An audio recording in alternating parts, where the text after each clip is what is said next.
Good morning. This is one in a series of interviews sponsored by the New Hampshire Bar Foundation Legal History Committee. Our narrator is attorney Catharine B. Sage.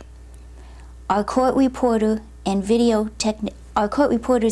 technicians are James Connolly Sr. and James Connolly Jr. I am Joyce Donohue, and we are here in the Jack Daniels Inn in Peterborough, New Hampshire, on Saturday, January 29, 1994. Attorney Sage is a graduate of Boston University Law School. She was admitted to the Massachusetts Bar in 1953 and practiced in Massachusetts for a number of years before starting her practice in Peterborough on the 4th of July, 1959. Catharine is a general practitioner with an emphasis in tax law.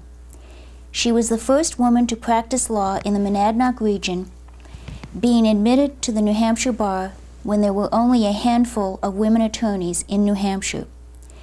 She was one of the first women attorneys to open her own law office, first in Massachusetts and then here in Peterborough. We women engaged in the legal disciplines who know Catharine recognize that she helped pave the way for us.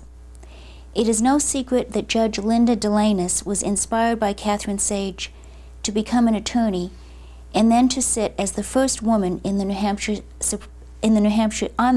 Superior Court. Catharine, let's begin with some background information about your family and your childhood. Okay. Okay. Oh, you want me to just tell something? Sure. Well, I would like to start in a possibly unusual way. All right.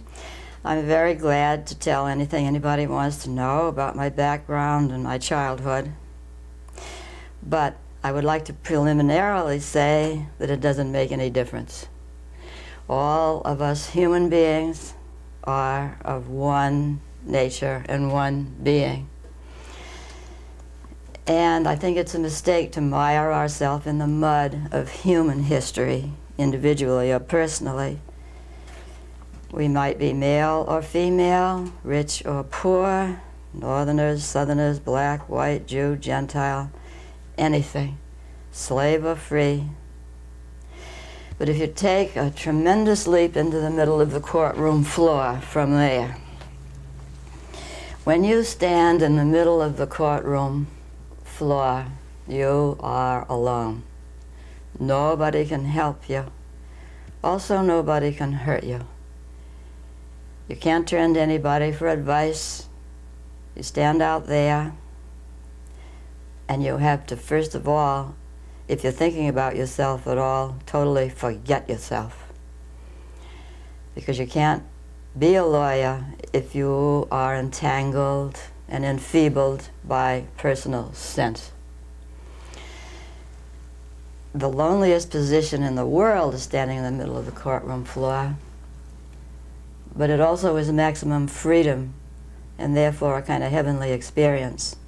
So in other words, I will now tell something about my background, but I want to be sure it's understood that I do everything I can to get it out of my head.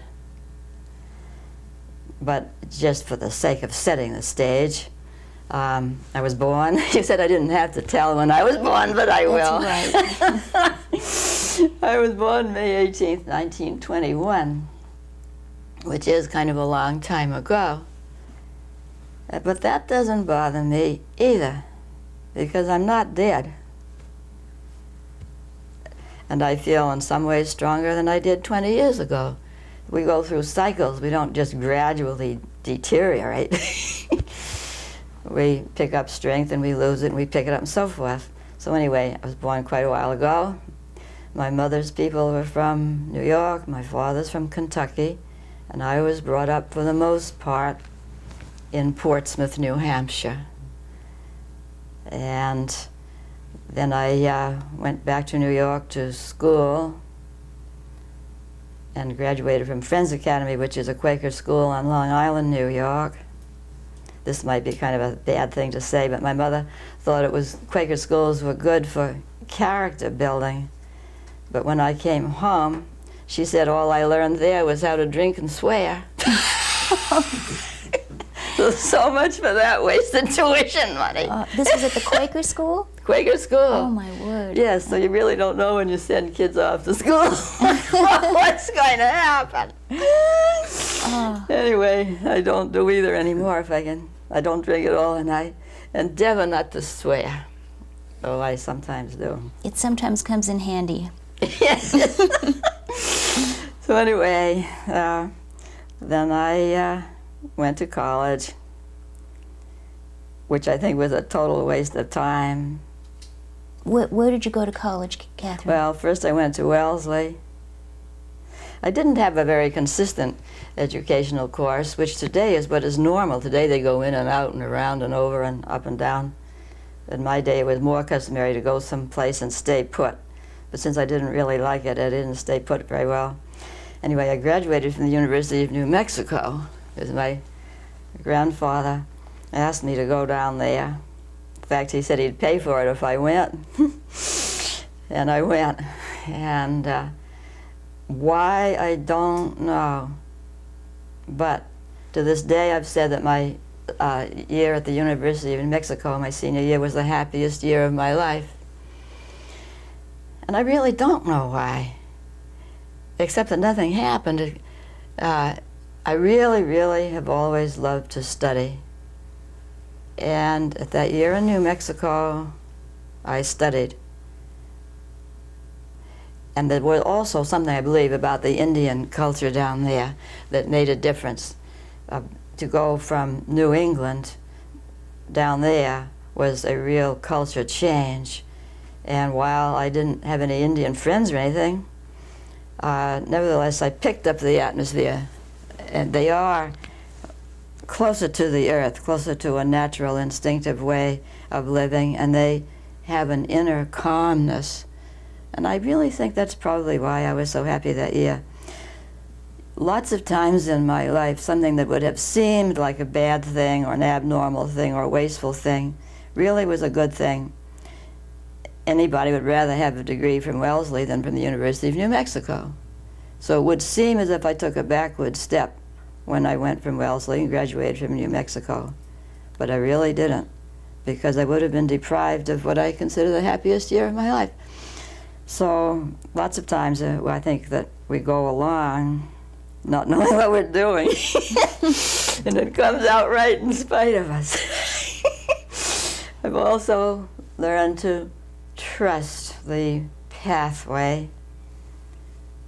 Sometimes I don't know where I am or where I'm going, and years later I can see I was exactly where I was supposed to be and doing what I was supposed to do. Did you have a childhood hero? Well, I think my grandfather was a person that I looked up to the most. Everybody else was high-strung, which probably I am, only I control it. Artistic and emotional and all that stuff, and I had the general impression that my grandfather was the closest to being in his right mind. And he could not tolerate an inaccurate statement. And I think that was a very valuable thing for me as I grew into being a lawyer, because to really be completely intolerant of inaccuracy, he wasn't cruel, he wasn't condemning, but he just didn't go for it if someone said 2 and 2 equals 5, you know. I think that it was a big help to me in developing a habit of adhering to reality and trying to be truthful. Truthfulness is a very important concept, certainly to a lawyer, but to everybody, and it has various aspects. It's negatively, you could say, it's don't lie, which all lawyers would be in a good position to try to remember. But in addition to that, it means accuracy. And no matter what you're doing, whether it's paperwork quietly at your desk or trying to ask questions of a witness that will bring out what's true, you have to have your head rooted in this feeling of accuracy. And I think my grandfather was very helpful to me in that regard. So how did you get into the legal part of your life? What led you to that? Well, the first thing was something that I absolutely forgot. When I was at Wellesley, they gave us a test to see what occupation we were suited for when we were freshmen. And the reply came back that I was suited to be a lawyer. And I thought that was hilariously funny, because I didn't want to be a lawyer. What I wanted then was what any girl my age wanted. I wanted a home. I wanted to sit behind a white tablecloth, you know, and play Madam Queen of the household, which never happened. But so the idea that I was supposed to be a lawyer struck me as a scream, so I promptly forgot it. I don't think I thought of it again. I never took any courses that related to going to law school or anything. And then I got married, and I was married for 10 years. And my husband came to the point where he wanted to further his education and go to MIT for 3 more years. And I thought, well, if I'm going to have 3 years in Boston, which will undoubtedly be isolated years because I don't think we'll stay there, I don't want to start something that would be uprooted. In those days, if a husband moved, the wife moved. No questions asked, no resentment, just nothing, just not an issue at all. If he went, she went. So I figured, well, I'll go to Boston 3 years, and then I'll be leaving. And so I thought, well, I will go to law school. But then it began to happen. And I think my strongest memory, most of my strongest memories are of times when I was alone. I was sitting on the subway in Boston, and I was going in to apply to enter law school. And I heard, you know, you hear the clickety-clack of the wheels, but I heard "Onward, Christian Soldiers." And I don't mean I was having auditory hallucinations, but this song just kept coming to me. It was just like it was in the air of the train. And I really felt that I was going onward, and it was as a soldier, and it had to be Christian in the sense of I had to do what God wanted me to do. Now, you don't maintain that state of thought when you're trying to wash the dishes with one hand and read out of a law book with the other type of thing. You know, you rise and you fall, but that nevertheless was how I started out. And I think I could leap over to something else now. It's a little personal, but I think I'd like to say it. In 1973, when my mother died, she was out in California, and my brother was very kindly taking care of her. And her nurse called up, and she said, "Catherine, your mother is barely able to talk, but she wants to say something to you. And if you are very patient and listen, she'll be able to say it." So I said, "All right." And she said very slowly, "Onward, Christian soldiers." And that was the last? That was the last. Catherine, you were a law student at Boston University. Yes, What was it like to be a woman law student back then? Well, I think I'd like to answer that first by telling about when I went there to take the law aptitude test. And it was not a normal time period because World War II had just ended and the boys had just come back. And Boston University Law School was flooded with these boys who were there on the GI Bill of Rights, most of them, you know. After World War II, thanks be to God, we did pay for the boys to get educated when they came back, unlike certain other wars where we let them down. But I looked around at these boys, and it was the opposite of what you'd think. 4 years of college, then you go on to law school. It wasn't that. They were exhausted. The air was filled with tiredness. They looked poor. And they looked sad. But the primary thing was tiredness. So I looked around the room at these boys, And I thought, I don't want to do better than one of them. I thought, God forbid, here my husband is supporting me, that I should pass and cause one of them to fail.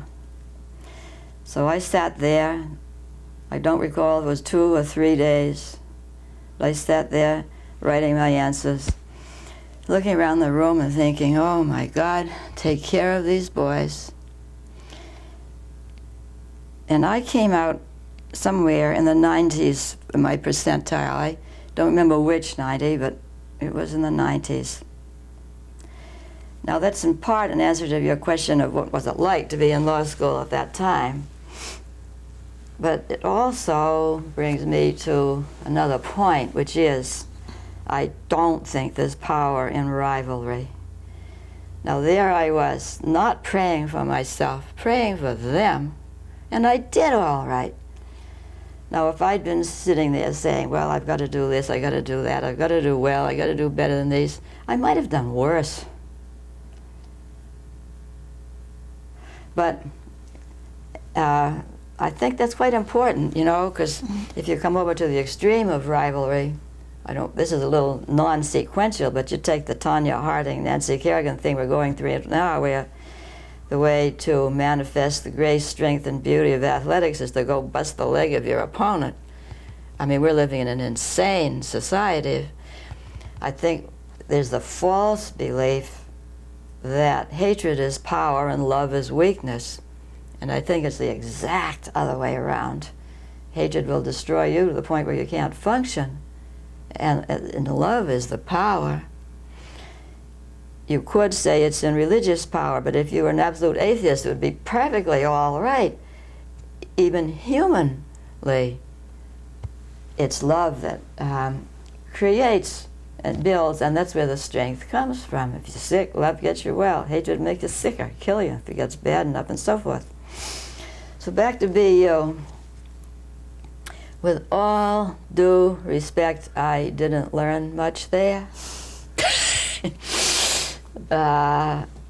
What I did learn, I think I taught myself in the library, which is not to insult BU, except in one way. But I don't think this was specific to BU. It was probably through all the law schools and all the schools. They used fear as a teaching technique. You know, if you don't do this, you'll get in trouble. If you do this, you'll get in trouble, and so forth. So we sat there for 3 years thinking about getting into trouble. Well, it's an asinine way to prepare yourself, you know. After I got out into practice, been in practice about 7 years, I guess, I had occasion to ask a professor of BU, not one that I had had when I was there, but one who came on afterwards. Well, he was head of the graduate tax program. Asked him to come here to Peterborough to help with a case that involved various other lawyers on the taxation point. And I explained the issues. He said, yes, I'll be up there. I'll scare them. And I said, oh, no, you won't. I said, we're all scared to death anyway on this case, and we're not hiring you to come and scare us further. We wanted the fear removed. If you think you are ignorant on a subject, that's very fearful. We want him to come and nourish us and sustain us, not to scare the hell out of us. So to that extent, I think that I do condemn BU for that, using that as a teaching technique. Also, I think they were too stuck on the objective level. Cases, cases, cases. Always the fact pattern. And I think the objective level is nothing but a preliminary to the principled level. You start with the broken pieces of the pattern in order to see what the pattern is, but if you remain always stuck on the level of the broken pieces, you never see the pattern. And this sounds ungrateful, and I wish to counteract that lack of gratitude immediately by saying, I am grateful that they let me in. I did go to Harvard Law School and asked to go in before I went to BU. And they laughed, said, we don't take women. I said, oh, I apologize, sorry to have troubled you. I assumed you did because I know you take women into the medical school. They said, yes, we do, and maybe someday we will take women to law school, but we don't now. So I said, thank you very much, and I got out. and then I went to BU. Later, while I was at BU, Harvard Law School did open up for women, and I thought, no, it may be a better school, maybe it isn't, but I owe a debt of loyalty to BU because when Harvard rejected me, BU did let me in, and I am not leaving now. So I stayed my 3 years, and I graduated from BU. So I would like to be very, very careful not to dilute or diminish my expression of gratitude to BU by saying I don't think I learned much there, because it really wasn't BU's fault. What I really would like to say in that regard is I believe in the old-fashioned apprentice system. And I was very greatly blessed in that. When I went to Northampton, Massachusetts, and opened my office there, there was a lawyer there, an old-timer, Walter L. Stevens. Old-timer, my God, he's the age I am now. Anyway, there he was, an old man, as I saw him. And I went in, and first I guess I probably asked him to work for him. He said, "No, I'm tired of young people." I said, "What is it we all do?"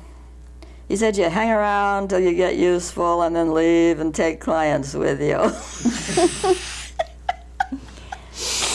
So I could see that. So he wasn't hiring any young people. He said, "However, there is an empty room across the hall, and if a young man or a young woman should see fit to rent it, he would be neighborly. I could read his books, and I could talk things over with him." So I went across the room, promptly rented that, across the hall, rented that room. Neighborly, my God, he practically adopted me. And I was so grateful to that man. He used to bring his lunch in a little pail, and he ate it in a windowless closet of his room, and I was allowed to eat lunch with him. And that's where I learned to practice law. I would go in terror, in puzzlement, and everything, and eat lunch with him, and he would sit there and tell me what I was doing. So that was your apprenticeship? It was my apprenticeship. And at first, I thought it was so remarkable that he was doing this for me. And then, as I talked to the other lawyers in that area, he had done it for all of them. He believed that he was supposed to do that. Oh, he had apprenticed himself in the law office of Calvin Coolidge. The Calvin Coolidge. Hmm? The Calvin Coolidge. Yes, the president. Yes. He had an office in Northampton, Calvin Coolidge. So I tried to carry that on for a long time. It had been given to me, and I tried to give it back. And any lawyer who was newer or younger, even, God forgive me, dumber, then I tried to help. I tried to teach because I was repaying a debt. There was no way I could repay Walter Stevens back to him, but I could try to repay to the Bar Association by paying downwards to those newer than me. And he really did teach me how to practice. In addition to that, his secretaries told me how to type.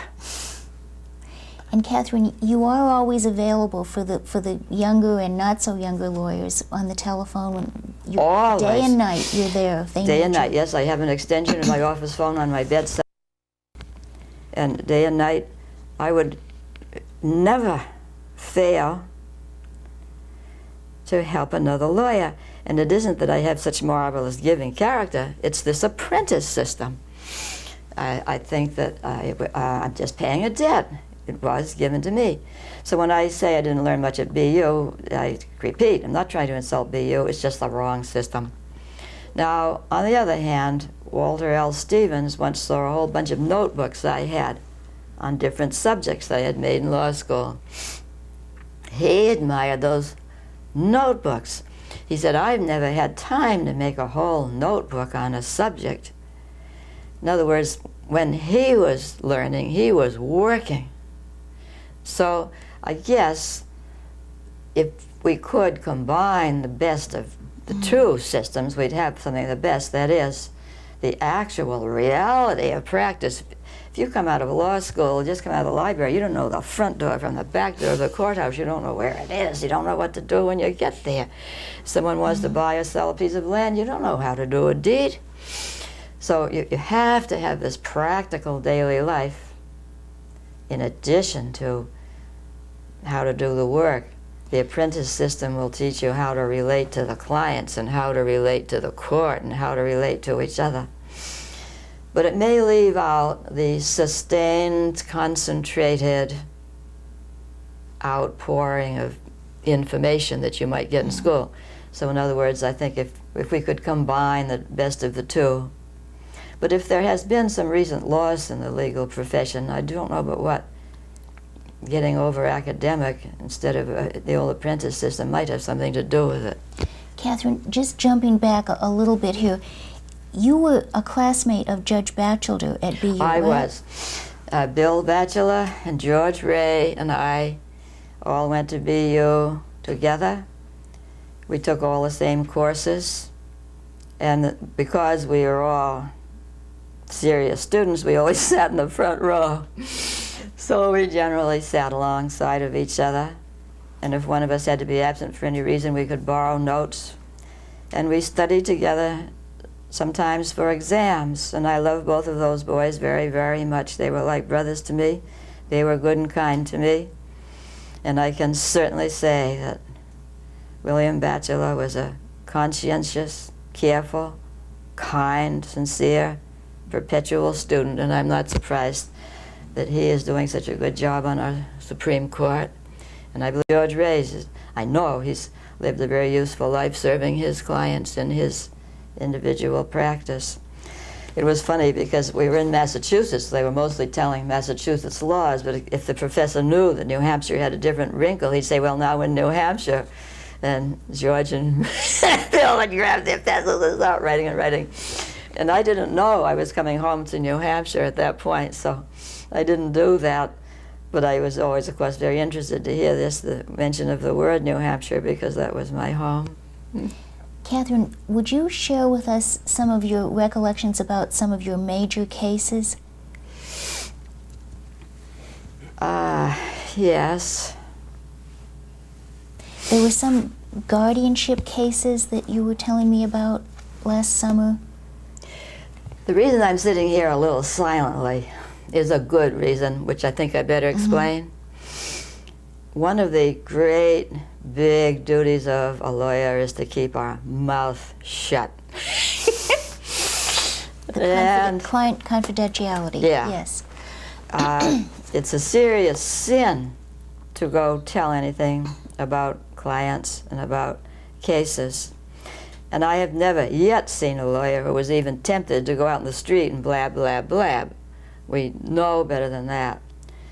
I have lately been thinking that this taboo against talking about cases is weakening, and in a way that's attacking us in a sneaky way from the fringes. If anyone asked us head on, is it ever all right to talk about cases, we'd say no. But I pretty nearly fell out of my chair at a CLE when it was a joint meeting of accountants and lawyers, and a speaker, a very fine, good, honorable person, gave an example to illustrate a point that I thought anybody in this room who comes from Manchester is going to know exactly who this is and how much money this person's got and so forth. I'm not condemning that individual speaker. To the contrary, I am trying to say that we have to redefine the nature of this thing. I think I've done it myself. I used to teach at Nathaniel Hawthorne, and I would try to make a point to the students, and I think I would feed upon my source of information of cases and try to give an example, disguising it, not naming it. I'd try hard to get a different geographical area, But I don't think I should have done it at all. In other words, if you don't want to fall over a precipice, you don't walk along the edge of the cliff. So I would like to speak about my work, but I also want to be sure, far more important than anything I could say about a particular case is for me to say what I hope I'm saying now. We've got to keep our mouth shut. And we've got to re-examine our habits in relation to it. And we can give ourselves credit. I've never yet met a gossipy blabbermouth lawyer, but we are falling into lowering some of the lines of this taboo. Now, the cases that I remember the most have a common denominator to them. The motto of this state is live free or die. And to me, freedom is the most important thing. And individual freedom is the primary thing that a lawyer should protect and defend. Especially those, the judicial branch of the government. We have the executive, the legislative, and the judicial. It's the absolute duty of the judicial branch to protect individual freedom. So any case that has the freedom aspect to it has always seemed to me to give me a very special duty. And I think the case that you were speaking of that I mentioned to you before was, I was appointed guardian ad litem to look over the situation and the account of a girl who was said to be feeble-minded. And while my grandfather always said, don't look back, because if you do, you see trouble, I will nevertheless say I did have a sister who was what they call today retarded. So I knew that this person that I was appointed to look after was not feeble-minded. I knew it when I saw it because I'd lived with it, so I knew when I wasn't seeing it. She was so beaten down by life, so discouraged, so fearful, that she appeared to be unable to function. But I knew it wasn't true. Well, I did somehow set her free after a hideous struggle. Damn near killed me. And we got her declared out from under it, and she went on and married happily. And to me, if there was just one case that was worth going to law school, it was that one. There's another strange aspect of freedom, and this isn't going to meet with complete approval either. Today we have too many divorces. When I started out, we had too few. Marriage in itself was almost a form of imprisonment. It was definitely a trap. It was, the handcuffs clamped and the jail door slammed. They were in a relationship for life, you know? So, and I had to keep my mouth shut about this in the early years because I would have been drummed right out of town if I'd said this. Why? Because divorce was considered such a terrible disgrace when I started. But I used to feel sometimes I was setting a slave free when I got a divorce. There were some divorces that were really needed, you know. I do remember one case down in Massachusetts. A woman had been to 3 different lawyers. They all told her she couldn't divorce her husband because he was in the insane asylum. And I thought, boy, this isn't right.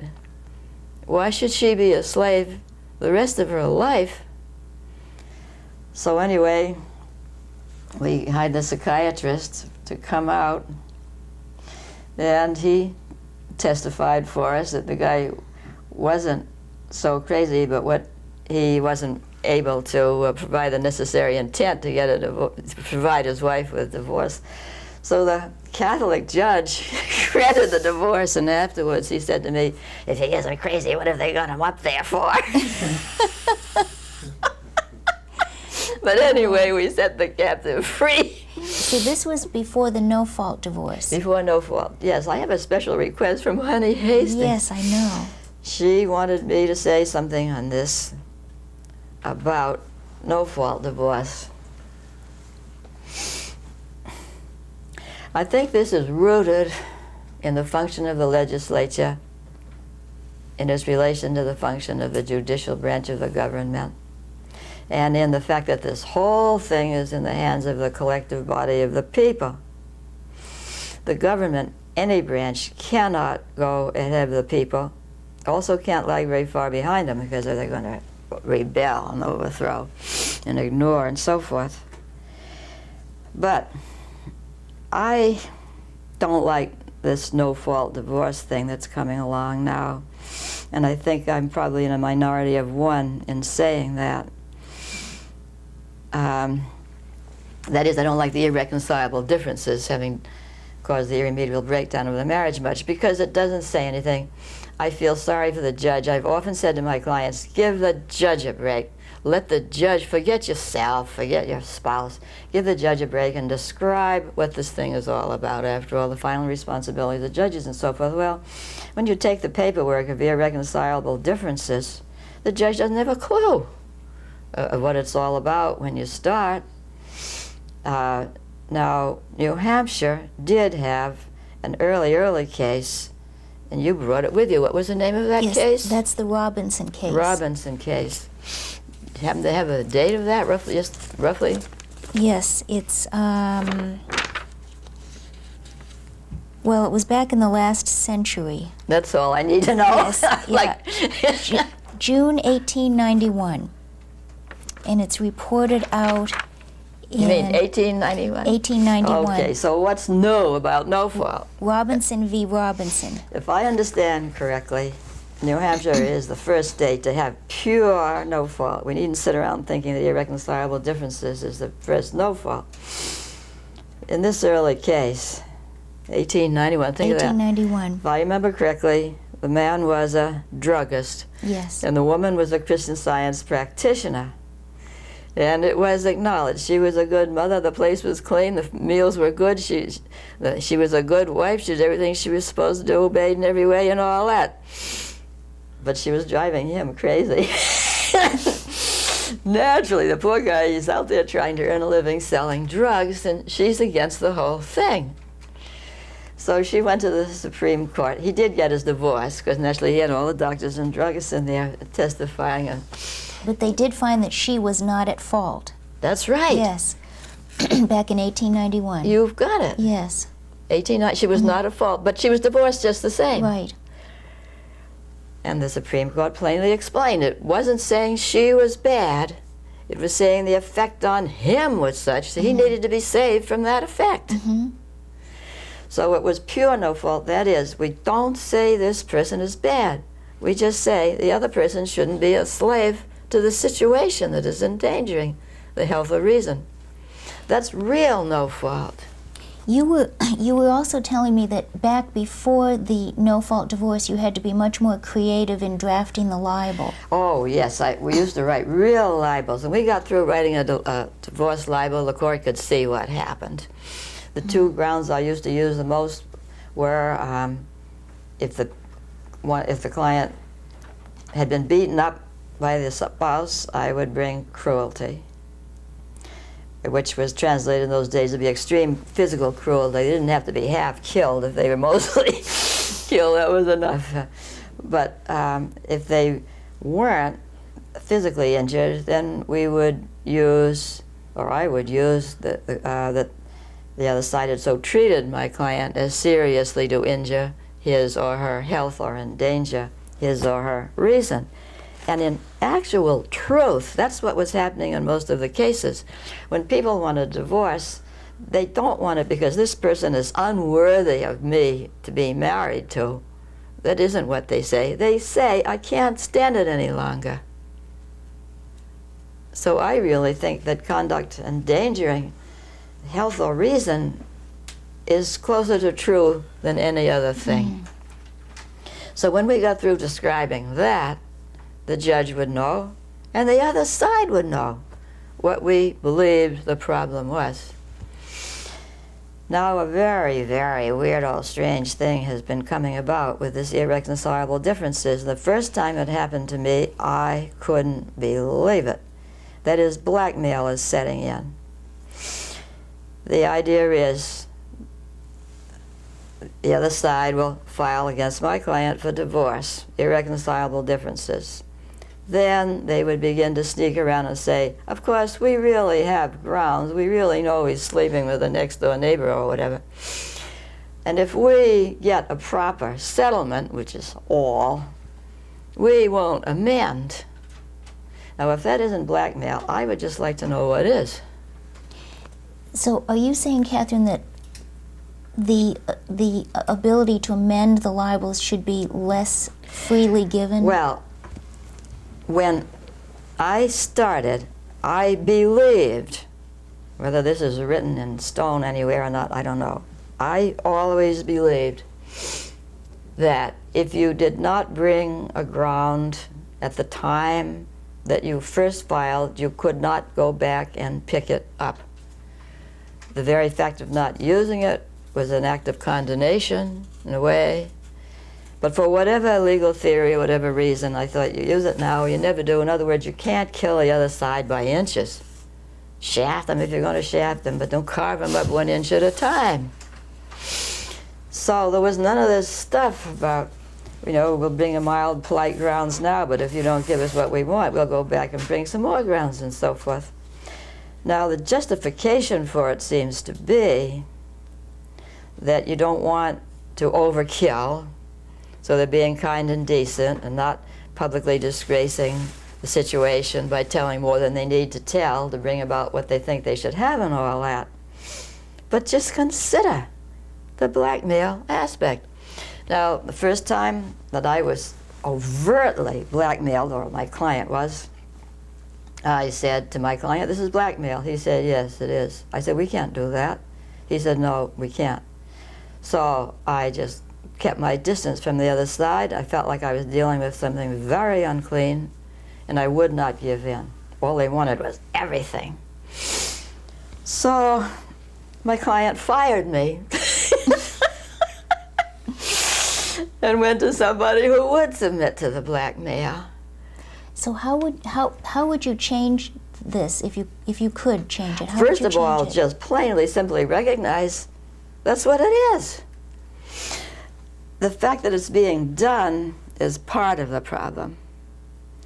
The rest of it is, how come it isn't recognized that it's a crime? Blackmail, you mean? Yeah. So I don't think I'd look for any change in the law. I don't think it requires a change in the law.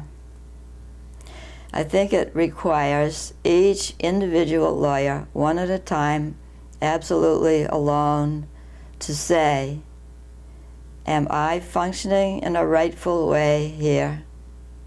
Am I really, truly, and honestly trying not to overkill, not to use more ammunition than I need to shoot? Am I really, honestly striving only for a balanced result? Or am I, Tanya Harding, Nancy Kerrigan style, trying to win? And I'm just going to threaten to break a leg if I have to in order to win. Do you think that these proliferating alternative dispute mechanisms are a good trend that we're going in? I'm glad you brought that up, and I want to thank you because you did mail me that thing about the holistic law from Vermont, Mm-hmm. and I read it with great interest. I have a lot of thoughts on that subject. One is, if some new thing arises and gets started, we should pay attention to it, because we must be doing something wrong, or this new thing wouldn't have to start. Mm-hmm. And the holistic movement is saying something very important, and we must listen and ask ourselves, okay, what are we doing wrong? Well, I believe with all my heart that love is the liberator, love is the strengthener. It is not weak. Hatred is the weak thing. Now, if we conduct our divorce cases rightly, they wouldn't need to be leaving us for mediation and so forth. if we were coming from the power of love, which includes truth as an aspect of it, they wouldn't have to get rid of us in order to get rid of hatred. But on the other hand, there's something else that I was very interested in reading, the things that you kindly sent me. You've educated me a lot, Joyce. It seems to be that people are turning against the adversary system as if it was in itself wrong. I don't think it's in itself wrong. It's the misuse of it that is wrong. And after reading the things you sent me, I even had a dream. I dreamt about specific pieces of furniture that I'd thrown out that I wished I hadn't thrown out. You know, chairs I could still sit on if I still had them, you know. And I began to realize this dream was symbolizing when we let go of something, not recognizing it still has usefulness. I live in an old house.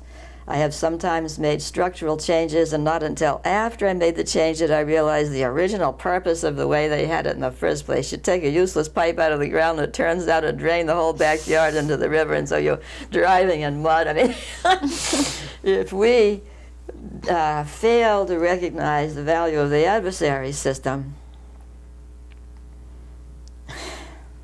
we will have thrown out some chairs we can still sit on.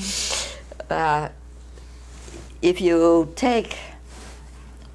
equate the adversary system with hatred and vicious fighting and all that, am I doing something wrong? No. If you equate the adversary system with a vicious fighting and hatred and destruction, you should throw it right out. But there's another way to look at it, and that is, lots of times the man on the street will have more sense than we have because we get lost in our own confusion and our tunnel vision. You will hear it said by the man on the street, there are two sides to every question. Any fool knows that. The adversary system is a marvelous way of putting forth both sides. It has focus. Now, if you get in the middle, mediating, you are abandoning the purity, the perfection, the logic, the completion of presenting one side. We develop a skill through training and experience of seeing that one side. Whenever I try a case, I see both sides. I have to. If I'm halfway prepared, I see both sides. But my job is to present one side. I think that has worked so well, and it's so precious and so important that we should try to be true to the adversary system instead of throwing it out. If we misuse it, misapply it, don't do our work correctly, we're going to be shut out. Mediation has its place, but it is not instead of the adversary system. Do you think it's complementary? Yes. There'll be definite times when you should mediate. Of course, a lawyer should not mediate. If we ever set eyes on the other side, we've lost it. Where this comes up a whole lot is in pro se work, where the other side doesn't have any lawyer. So you deal with the other side as not as a client, but as his or her own lawyer. Well, then it sets in. They'll call up and say, well, I got a notice from the court. What does it say? And I'll say, well, what'd you get? Well, it starts out the state of New Hampshire.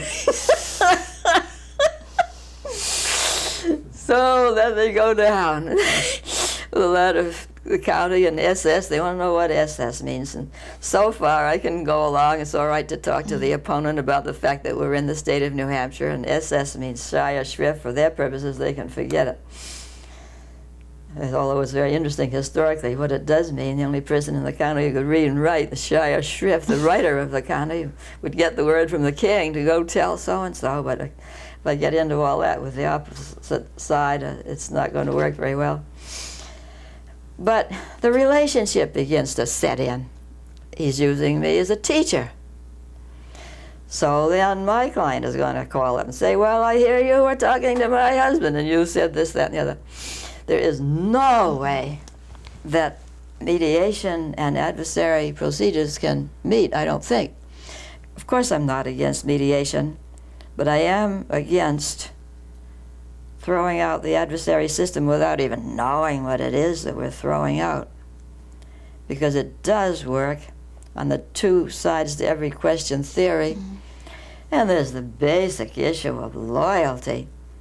We have to be salvage experts because people come to us broken. And half the time we're broken. This is sort of along what Gandhi was saying. Yeah. Yes. I didn't even know Gandhi was a lawyer until you sent me that article. He said he practiced for 20 years. Yes. And that he brought people together. Yes. But that doesn't say he was mediating. He could have, he could have been, I don't know what he was doing. I don't know what their Indian system is. Probably, I think it probably was based on the British system. Oh, imagine. Yes. That would have been the adversarial. Yes. If both sides do their work properly, it should result in a completed, balanced whole in combination. So it isn't really that you have mediation as one thing or you have adversary as two things, because you put the two together, and they should. I have a left hand and I have a right hand.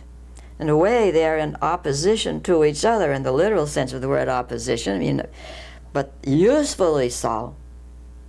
And if you ever hurt one hand, you need two to work together. And I think the two sides of a case, the two sides to the story, the two sides to the problem, presented properly, results in a completed whole. And I see absolutely nothing wrong in coming from the loyalty principle to express just only the one side, knowing that the other side will be expressing their side and come together like the two human hands. Catharine, we mentioned at the beginning of this tape that we're sitting in the Jack Daniels Inn. We all know that this inn stands today because of Catharine Sage. Could you tell us how you saved the Jack Daniels Inn? Well, we are alongside a lovely little river. Yes. Which has the courage and individuality to flow north. Well, the other rivers flow south, go to the sea. This one goes to Concord. It's really ridiculous. It's right out the window there, flowing up to Concord the wrong way. Yeah, it's a New Hampshire. It's a New Hampshire river. Sure, live free or die. That's right. So it's living freely going up there, and there were a bunch of little motel buildings alongside the river, and then there came a terrible flood, and Tan O'Rourke, who owns this place, came in, and there were mattresses floating around waist high, and it was terrible. So, of course, what happened. I don't have to play a guessing game. Zoning, planning, and all that, if you want to do anything at all. If I have a prejudice, this is it. I really don't like zoning and planning. Anybody who makes a religion, as I do, out of individual freedom is not going to be gung-ho for zoning and planning. So the boys who were working on this motel did everything they could to obey everything they could possibly obey, and the neighbors objected. We really had put ourselves into maximum obedience. This is when they were trying to rebuild it after the flood. What they wanted to do was not get drowned again in the next flood, which isn't too stupid an idea, So they wanted, instead of having a nice little bunch of cute little wooden buildings alongside the river that would get carried away the next flood, they wanted to back somewhat away from the river and come up a little higher and move over. Well, that was very, very challenging, and we were taken by complete surprise because we thought we had already obeyed. Every plan was made with abject, subjective obedience, We got in there and all the neighbors were there. the Episcopal Church was there in full, which is, I'm not making a religious statement, they just were. Was this before the ZBA or the planning board or This was the ZBA. ZBA? So, anyway, they got up one after, it was marvelously organized. Made their speeches about how we were going to pollute the universe, lower the tone, and ruin Peterborough. So I didn't know what I was going to say, because they'd rendered inapplicable everything that I could say, because I was talking about how we'd obeyed all the rules and so forth. Or I was going to. And here came this dreadful onslaught. And they had some hotshot lawyers up from the cities. Against you. Hmm? Against you. Yeah. Yes. And just by the wildest chance, I had read the cases that the other lawyer was mentioning, and they didn't say what he said they said. But anyway, and I happened to have one of the books with me by, again, wild chance, because I'm not organized with documents and books and so forth. I grab whatever I have on my way out the door. I mean, that's not my talent. I can't find anything in my briefcase right in the middle of 5 minutes after opposing counsel has given it to me. I've lost it, but that's a measure of freedom, too. At least I can react to the situation and not to the material objects around me. So you prevailed, and the inn stands. Yeah, I prevailed. I remember I got up. I remember the first thing I said, which was, I'm not going to say anything that I plan to say, because there's no use. And I said, my clients are here trying to overcome financial disaster, and you're treating them as if they were miserable bastards. At which point I saw the chairman of the board trying to hide behind a pipe, metal pipe. And you learned this at the Quaker school. Yes. Yeah, that's right. I can't say I didn't get a good education. So I remember saying that I'd gotten in my car and driven down. I was saying to myself, if I was a little drop of water, where would I go?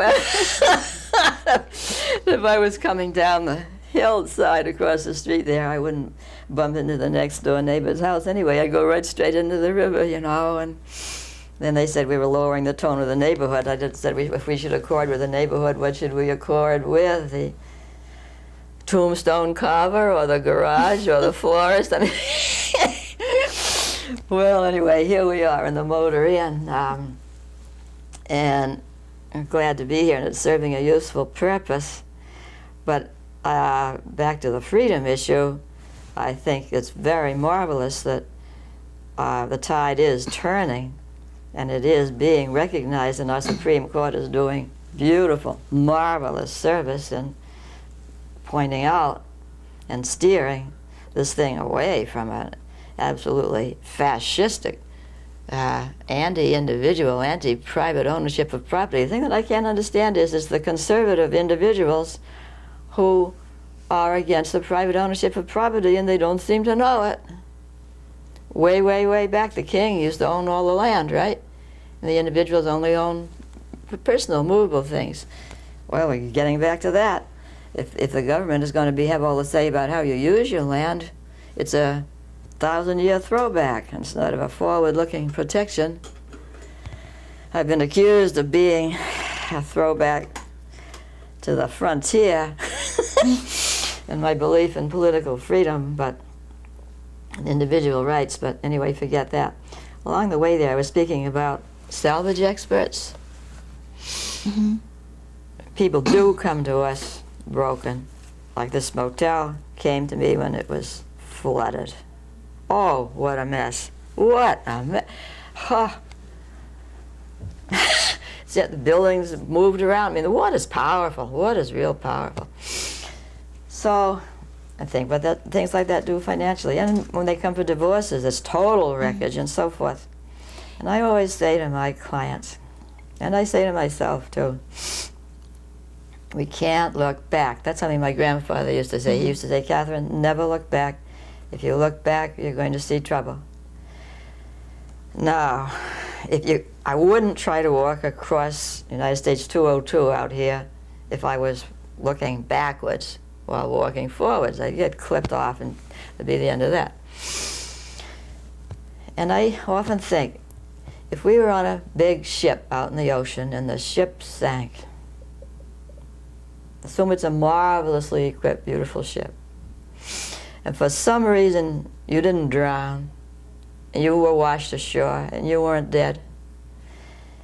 If you sat on the edge of the shore, looking out at the ocean and remembering the ship, remembering the white tablecloth, the silver on it, the food, the service, the music, the companionship, the warmth, all that, the routine, the safety, you would perish then and there. You can't inventory what you've lost. You have to inventory what you have left. And if you're sitting there washed ashore and you're not dead, you should look around and see if anything washed ashore with you, and if it did, how you're going to use it. By inventorying what we do have, we can keep going and indeed be stronger and better than before. Catherine, there is some debate going on presently about whether or not we should revive the night court system. I think you had some thoughts on that. Oh, I like night courts. Do they have night court anywhere now? If there is, I'm not going to them. We used to have Jaffrey every Friday night. Hillsborough used to be Saturday morning, which is as good as a night court. That is, it was off working hours. The courts belong to the people. Each court has its own function to play. The Supreme Court, very, very important, and highest abstraction, steering mechanism. The district court is very important because that is where the people are. And I think night court makes it more available to the people. And I know that the Bar Association isn't going to like this, but I don't think judges need to be lawyers. I would certainly have the local district court in each place meet at the time and in the place that's available to the people and put the best person in there. If the best person happens to be a lawyer, fine. If he doesn't, the heck with it. Now, Jason Sawyer over in Jaffrey, he educated himself through night school, through correspondence courses and things like that. He knew his rules of evidence and things by the time he'd been there a while because he was a serious student. But he was a great judge. And he was not a lawyer. No. He did ultimately educate himself, but and then up in Hillsborough, Judge Sterling was a garage man and an insurance man. And he was a great judge. And there's nothing wrong with that. They know the people know them, they know human experience. If a man has a deep instinct for fairness and the kind of admiration of accuracy that my grandfather had, he wasn't a lawyer, he was an engineer. He can develop into a very good judge. Sitting around law school reading for 3 years isn't going to do it. Catherine, you shared with me some advice that some lawyer gave you years ago about a technique that he used in overcoming fear. Well, overcoming fear is the whole thing. Yes. Because let's face it, all of us human beings are scared half to death. We have to operate on the other half. And so but I don't remember had exactly. a metaphor, something about being kicked around the courtroom. Oh. Yes, okay. Yes, when I first started down in Northampton, Walter L. Stevens taught me property law, wills, trusts, relating to clients, relating to authority, everything except trial lawyer. He said that he was not able to go to court much because he was scared to death. That's what he said. He said, I was scared I'd get licked. He told the truth, right? So I had to ask others about that. And I asked Bunny Cook, I believe his nickname was Bunny. Anyway, I said, how did you learn how to try cases? He said, by getting kicked from one wall of the courtroom to the other. So I thought, well, okay, I guess what I do is walk in the door. That says it all, with doesn't the it? expectation that I'm going to get kicked from one wall of the room to the other, and don't take it as such a blasted tragedy. Yeah. And then also then I asked Ed O'Brien. Boy, he was a marvelous Irish trial lawyer. I asked him how to do it. He said a case is won or lost in its preparation, not in its trial. And he said, if I leave no stone unturned, if I do everything I can think of, investigate in every way, study every rule of law that I can think of, and he went on and on about me, dedicated work, then he would feel that he had done his part. Actually, he always won. But he maintained he didn't do it in the courtroom. He did it in his preparation. He was good in the courtroom, believe me. But if you put those two things together, that it's got to happen before you get there. And which Mr. O'Brien told me, and then what Mr. Cook told me, go ahead, be willing to get kicked from one end of one wall of the courtroom to the other. Put those two together and you just go in and you do the best you can. This preparation thing can't be belittled. Like a client asked me just earlier part of this week, what she asked me to do was to represent her at a closing of a real estate transfer. Don't search the title because the bank's going to do it and so forth. So I said yes, but I said, you know, when we get to the closing, it's pretty much all over. What the client doesn't realize is you might as well stay home from the closing. Everything has happened before you get there. So we had a nice time. We proceeded from that, and I got copies of all the documents that she was going to have to deal with and so forth, and she was quite shocked to find that the title insurance, which she was relying on, accepted everything in the world that could possibly happen. Take out all the risk and they'll insure the rest. So anyway, but that's just an example of it's the preparation that counts. It's like, my goodness, if you had a whole bunch of people come to a Thanksgiving dinner, sitting down at the table is the last of it, right? That's right. Yeah, so that's going into the courtroom is about like sitting down to a Thanksgiving dinner is the absolute last of it. Catherine, you have a special memory of Judge Frank Kennison. Oh, he was so sweet. When I first came to New Hampshire,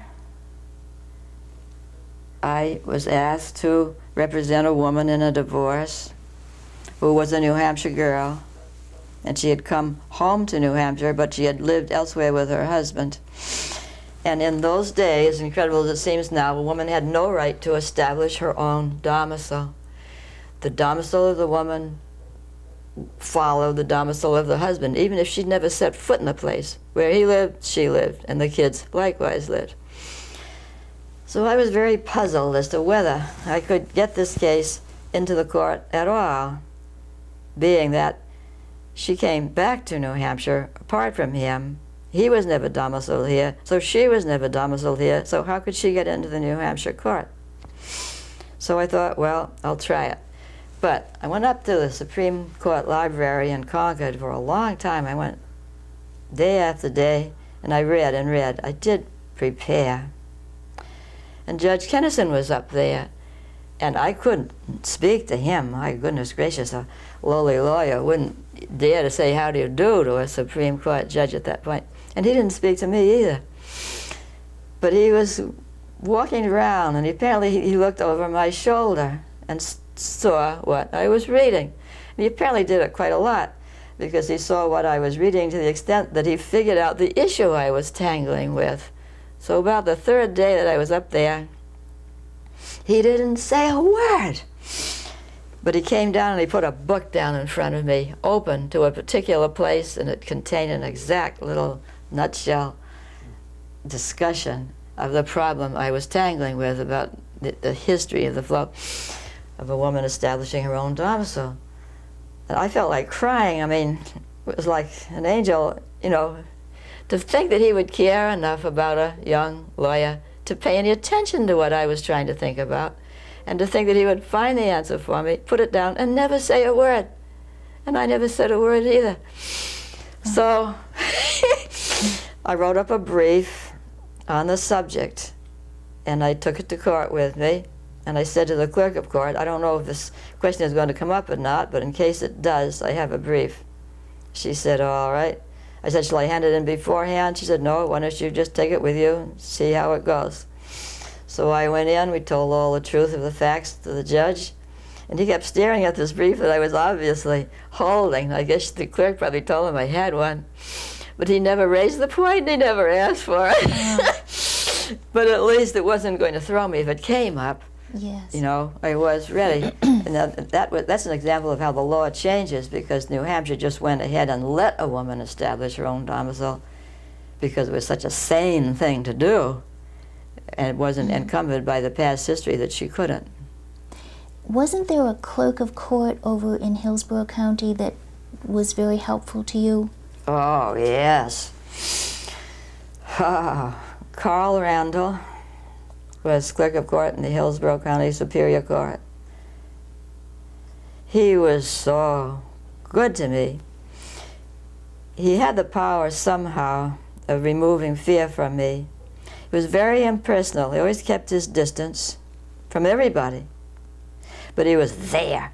And like Judge Kennison, he was a little mind reader. He knew what was going on, you know. And if I felt in a panic about not knowing what to do about some case, I would get in my car and drive to Manchester. And it didn't take much time. I would just say, Carl, I have a case, and this, that, and the other thing. And he would say, do this, that, and the other thing. And I would go do it, and that would be it. He had a marvelous sense of procedure. Law and substantive law is absolutely essential, but procedure is also important, you know? You've got to know the rules of the game and how to proceed. So he was very helpful to me. Marvelous. And likewise, Charlie Contis in Cheshire County. And you know, they used to work together.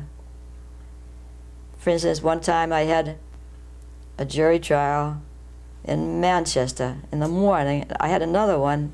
The Manchester one was ending, and the Keene one was starting, criminal defenses. And I said to Charlie Contis, I can't do this because I'm still going to be in Hillsborough. He said, well, never mind, Carl and I will figure it out. And they did. I never heard a single word from either of them on the subject because they were talking to each other. Not just me, but all the trial lawyers. They would keep track of who was going to be where. And it worked out to perfection. There was absolutely no problem. The Manchester one ended in the morning, and the Keene one started in the afternoon. And it sounds like a big deal, but it wasn't, because they were so peaceful about it, and they coordinated so well with each other. Today, the old rivalry thing seems to be rearing its head. You know, no court wants to be insulted by being regarded as less important than the other court and all that. And but those two worked together just simply beautifully, and they were both very kind to me. Very, very kind to me. Charlie Contis was real kind to me once when, well, they say big girls don't cry, lawyers don't cry and all that, but one time I had to get the hell out of the main trial room in the Superior Court in Keene because I was going to cry, and I knew I was. So I went out in the hall, and Charlie Contis found me, and he went in and told the judge. And the judge, he said, was mad. And the judge took care of the whole thing. I can't describe what happened without talking about the case. You know, we'd be telling too much about the client. Catherine, have you ever had a vacation? No. But you have a definition of what a vacation means for Catherine Sage. I was telling you once that the closest I ever came to a vacation was I would go out in the fire escape of the office building and look up into the sky.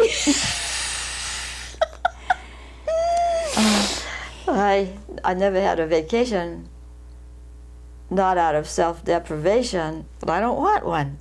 What could I do that would be more interesting than this? Nothing. So, like David Souter, you're wedded to the law. Yes, I am. when I first began to practice, I remember thinking, my only regret is that I have but one life to give to the practice of law. I just love it so much. And I furthermore think that we have the highest obligation, stand at a high post of duty. If this country ever went fascist, it would have to ride over the dead bodies of lawyers, because we are the guardians of the individual freedom. And we have a great obligation to see it that way. Now, you take in criminal cases, the state of New Hampshire versus John Jones. Boy, even to this day, if I'm in the courthouse, and maybe not on a criminal case at all, because I don't do that much anymore, and I just hear over the loudspeaker, state versus so-and-so, and I think, oh my God, you know, my heart practically sinks, because you have the whole power of the government against one little lawyer. And it's really serious. Now, when the government's playing it fair, it's okay, it all works out all right. So I don't mean to be saying I think our government is high-handed, but it is an awesome power, awesome power. The money part, the individual doesn't have much money, sometimes not much they can do. Sometimes they do, but usually they don't. But I do think that the practice of law is very important. We have a closeness to the client that I think is a rare opportunity. Very seldom do I think there's an opportunity to relate that closely to other people. And nothing trivial. Everything goes right to the heart of the matter. Then we have to relate the client to society in general, through the government and the court and all that. We have a lot to do. And I identify with lawyers all over the world. Sometimes I think of lawyers out in the African bush somewhere, or in China or India, having systems that I know nothing about. Imagine if you were in Israel and you were defending Demyanyuk. I mean, the responsibility is really awesome. The assignments are hideous, but very, very important. I think it would be wise for us to, as I already do, identify with every individual lawyer anywhere, and backwards in time too. Those that have in the past tried very hard to do right. And this kind of brings me a little bit to the rules of evidence. They are not obstacles thrown in the path. There's a great resentment against the rules of evidence, but if you take any rule of evidence and look at the history of it, you can see it was to protect truth itself. And I have a tremendous respect for the rules of evidence. I only wish that I understood them better. But as Carl Randall once said, it's infinite. There's no way anybody could live long enough or study enough or have enough experience to understand trial law. He's right. It's infinite as the ocean. There's so many parts of it. But it is beautiful. It has evolved gradually. Resentment against the system just drains your strength away. Because there's nothing wrong with the system. It's the best we can do. It certainly beats fighting in the street. It has within it the built-in ability to evolve and change as times change. And that reminds me about something I think about the age we're living in, too. I think we're living in a marvelous age. I don't think this is a bad period. I think it was always bad, and we just didn't know it. Now, the very idea of scientists from Harvard Medical School and MIT getting paid by the government of the United States to put radioactive plutonium in the milk that went on the breakfast cereal of retarded children in the Fernald School is so appalling. Now, that didn't happen today. That happened in the 1940s. And Hazel O'Leary, God bless her, whoever she is, had the courage to let this come out. So, you know, sometimes if you're cleaning a house, everything can look clean and you know it isn't. Your closet's filthy, your oven's dirty, you know. So the day that you pull everything out and look at it and try to clean it up, it looks like the house is a wreck that day, and it isn't. It's the good day. It's the day that you're not concealing defects, that you're bringing them up and curing them. I think concealing defects is a terrible thing. If I have undone work, I'd rather leave it in the middle of my floor than I would file it neatly. If it's filed neatly, that's going to be it. And the floor, I might notice it when I step on it and pick it up and do it. Catharine, is there anything that you'd like to say that you haven't said, that you'd like to say to people who might be looking at this video 50 years from now or 100 years from now? Well, one thing comes to me that I haven't said yet. A judge in Franklin County in Massachusetts once stopped the hearing, said, "Mrs. Sage, I want to see you in chambers." I went in. He said, "Mrs. Sage, you will have to learn not to blame yourself for the way your client has lived his whole life." Now, I have thought of that, and that applies not only to lawyers, but parents. And, you know, we have to do our own part.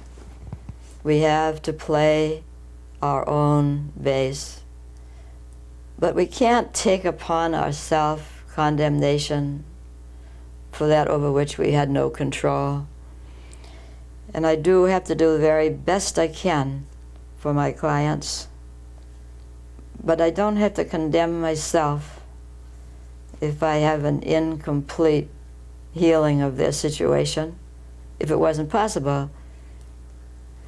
Oh, so many judges have said such wonderful, helpful things to me. I have one little other thought. This is very basic, but I think it's a misunderstanding of the nature of the work of a lawyer to try to ride the coattails of what the unions have done. The unions have done a great job to take care of workers who are selling, God help them, the use of their bodies by the hour.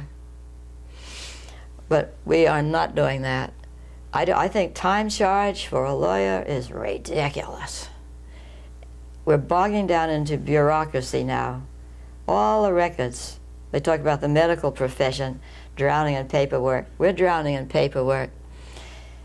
It may be this is more important than I thought when I started just now to mention it, because it may be that we're going to, by distraction, dethrone ourselves from our rightful position if we see ourselves as robots performing mindlessly, which you might as well measure by time. What else have you got to measure? You take an extreme example. When Jesus called Lazarus out of the grave. Now, I'm not speaking religiously now. I'm speaking symbolically. I don't care if anyone's an atheist. They don't believe Jesus was ever born. That's got nothing to do with what I'm saying. But symbolically speaking, Jesus stood at the grave, and what did he do? He said, "Lazarus, come forth." And Lazarus came forth. Then Jesus said to his miserable friends who stuck him in there, "Loose him and let him go." Now, if you're going to put that on time charge, you say, well, that wasn't worth anything. He only opened his mouth twice. Well, maybe you better give him travel time because he had to get there. He was in some other place when they told him Lazarus was dead, you know. I mean, I think our judgment factor is what counts. When I first came to New Hampshire, there was a lawyer here who was busily going to the Supreme Court. The Superior Court said he was wrong. He wasn't wrong, you know, he couldn't be wrong. So we went to the Supreme Court, and they said he was wrong. The Superior Court was right. So then he sent the client a bill for his time. The client said, well, I don't think I should have to pay this, because it doesn't seem from what the Supreme Court said that you ever should have gone there. The client was right. It was judgment. He shouldn't have gone. So I think to make a worship out of time charge, and I'm not talking about anything as trite as billing system. I don't care how anybody bills. I'm saying that we don't see what we're trying to do. if we think time has anything to do with it. If you're at a crossroads, you're going to go one way or another way. The big thing is, which way are you going to go? It isn't how many hours is the journey going to take. And that's what the client's really paying you for, your judgment. Judgment. Yeah, you've got to have good judgment. You have to have it in a way that's applicable to law, of course. You have to know the law. You have to know your client. You have to be strengthened by love. You have to keep the fear out of yourself. Keep the fear out of the client. You have to keep yourself in good condition. I repeat myself somewhat because I mentioned this at a meeting we had over in Dublin, that a lawyer can work poverty-stricken, broken-hearted, and sick and all that. But you should keep yourself in condition because you do better work if you don't have to. And that flashes me back to law school, too, where we're going to have an exam, because they had 3, after World War II. They had morning, afternoon, and night sessions because they were so thronged. And we only had one exam, the end of the whole thing, and you'd have the whole test on, grade on, that was it. And the professor told us that someone had come to him and asked to be excused from taking the test because he was sick. And the professor said, no, I'm not going to excuse any of you. I don't care what your reason, because when you get out there and practice, when you have to go to court, you have to go. And he said, you have to be so good and so prepared that if your wife is having a baby, your furnace blew up the night before, and you have every disease known to man, you can go in and pass. So I thought to myself, well, okay, this is a game we're going to play where there are no excuses. And I think in the practice of law, yes, we have to keep ourselves going no matter what, but try to be in the best condition we can be in, starting with continuously getting rid of hatred. Maybe hatred is a strong word. It's the big red dragon. You take little worms of resentment and jealousy and mad at another lawyer. He wasn't nice about this and nice. All that stuff has got to be put in the garbage pail as fast as possible, because it'll take our strength away as a distraction. And I don't think that lawyers are treating each other half decently. Something happened to me just recently in Rockingham County. I was sick, and of course I know that's got nothing to do with it, but I did ask the other side if he would agree to continuance, and he said no. And I couldn't believe my ears, because I've never done that to anybody. So I said, okay. So I went. I went sick, so what, But it isn't, there's no point in that. It's a Tanya Harding, Nancy Kerrigan thing, It's a belief that there's more power in evil than there is in good. And there isn't. There's more power in good. Thank you very much, Catherine. Well, thank you.